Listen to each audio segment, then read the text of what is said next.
નમસ્કાર, આપ જોઈ રહ્યા છો યુટીસી ન્યૂઝ। લોકસભાની ચૂંટણી 2024ના પહેલા તબક્કાનું મતદાન પૂર્ણ થઈ ગયું છે।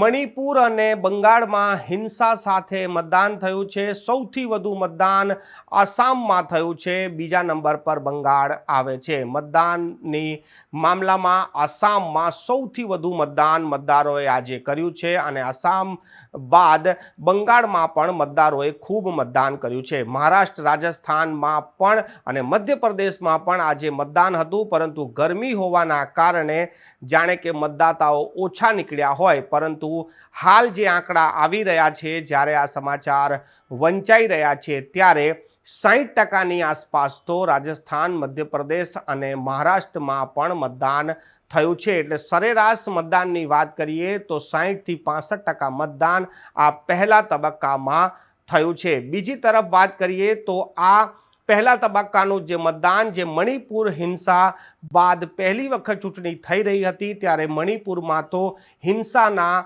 દ્રશ્યો પણ દેખાયા છે। મણિપુરમાં ઈવીએમના સ્થળે ફાયરિંગની ઘટના પણ સામે આવી હતી। ત્યારે બીજી તરફ પશ્ચિમ બંગાળની વાત કરીએ તો પશ્ચિમ બંગાળમાં જ્યાં ભારતીય જનતા પાર્ટી અને જે ટીએમસી છે તે સામસામે ચૂંટણી લડી રહી છે, સામસામે કાર્યકર્તાઓ આવી જતા ત્યાં પણ પથ્થરમારો અને ઘર્ષણના દ્રશ્યો દેખાયા હતા।